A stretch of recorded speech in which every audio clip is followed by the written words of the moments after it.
Hello, welcome to the Humanergy Leadership Podcast.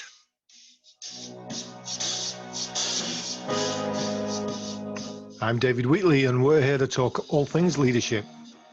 Welcome.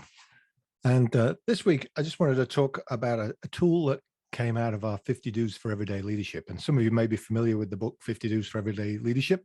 It's the foundation of one of our big trainings, the high impact leadership training. And it's really a blueprint for frontline supervision. Do the 50, don't do the opposing side, and you'll be in good shape. And one of the tools that comes out of it is what we call notice, stop, think, and choose. And it's really that opportunity to put a break between some kind of stimulus and your response. Because we all have a tendency to react to things. What the 50 Do's and the 4 choices in our book and training do is get you to create a pause at least, so that the choice that you make is more likely to be productive or transformative as a leadership choice. So let's go through those. The first one is notice.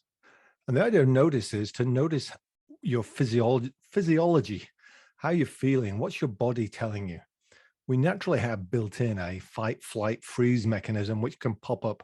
It can sometimes be the hairs going up on the back of your neck, or a tightening of your chin or your chest, or a rumbling in your stomach, or you can feel the blood pressure raise as it flushes a little bit. But those are the things that historically are telling us something's about to happen and we need to do something. It's the fight, flight, freeze response is kicking in. That's the notice. Are we noticing what our body's telling us? Are we feeling it? Are we paying attention to those internal cues? When we do notice that, and we get into the practice of noticing that, then the next step is to stop. And that stop is just enough to create a space to make a better choice. And the idea of stop is you're creating a choice space by not reacting right away, but actually setting aside the emotional, the fight, flight, freeze, and going to do something more logical, reasonable about it based on the data. But there's some different ways that I plug in here in terms of what a choice space or a stop can look like. Most simple one is stop and take a breath. Another one is count to 10. We've all done that with our kids. Stop and count to 10, because that pause, that 10 seconds, has potential to give you the chance to think and make a better choice. Sometimes it's just, with kids again, you sit them, in our case, we used to sit them on a timeout stair, which was halfway down the stairs. Before that, it was a timeout chair, but then there were too many of them. So if they were in timeout, they had to go sit on the timeout chair. And that was just a way of removing them from any stimulus and getting them the chance to force them to think and make a better choice. It was a forced choice space, a stop. Sometimes it's a write your email in draft before you send it. So we've all received those emails that have angered us, and we've probably all sent an email in anger that we've later regretted.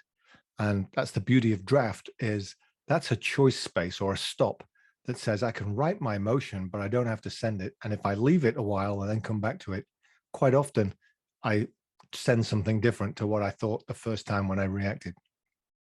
So another one that my wife does is just cup one hand in another for a minute and offer it out, so that you're cupping it and you're open to what's going on. And you forcibly put one hand to cup it into the other one, so that you're receiving what's happening rather than reacting to it. It's a physical reminder to be centered. And that's all the stop is. It's creating the tiniest of spaces in order to think and choose. The other extreme of a stop is sleep on it. I don't like to buy expensive things today. I'll buy them tomorrow, because the temptation is you get sold on it today, and the price is only good for today, but I don't want to be pushed into that. So tell me what price you'll give me tomorrow, because I'm going to sleep on it to make sure that this is a decision I really want to make. There's an old Humanergy story where we nearly bought a Masonic temple, but fortunately we slept on it, and the following morning both panicked a little bit and withdrew our offer. There's a pint and a story in that somewhere. So the reason why we create this choice space, the stop, is because we want to think. We want to think about, what are we caring about? Where's our focus of care? Is it on the greater good, or is it on self? So let me try and push that to the greater good. Am I committed to impact? Am I actually believing I want to do something about this? I want to do something that actually helps us be better, and it's the us better.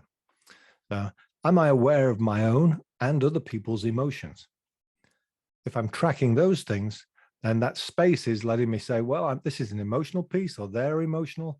What's going on? Is there a deeper story behind this? And then what choices keep the greater good, the impact, and the relationships as priorities? So it's the opportunity to think about this situation. Sometimes it's just the opportunity to stop and think about how we're all really just extras in other people's movies, and we don't know whether that's a comedy or a tragedy. And so we have to be patient, we have to listen, and we have to pay attention so that we understand what's really happening. We don't know the story, the backstory to that. So we've got notice, stop, think, and then choose. And now we're able to decide how to behave, make a choice that demonstrates you care for the greater good, that your commitment is to impact and to the people involved. And quite often those choices, we would say transformative and productive choices in the 4 choices language, match the 50 do's of the 50 do's for everyday leadership. They're behaviors that you understand you need to do. You probably knew you needed to do them anyway. It's just they're choices that you've made rather than the choice that you knew you should have made, but you didn't because you reacted to the situation.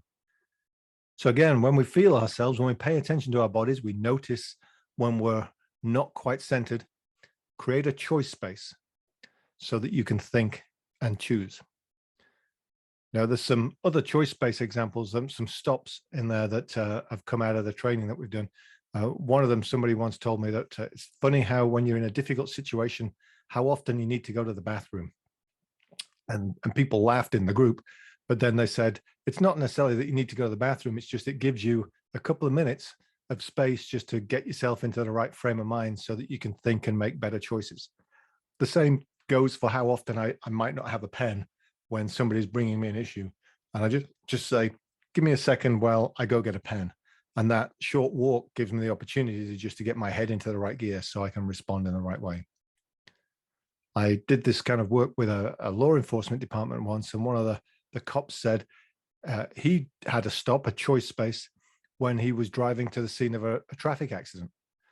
He said, because quite often you're driving on lights and sirens, your adrenaline's all popping. And when you get there, you have to switch from this whole pumped adrenaline to being the calm, centered, in control person.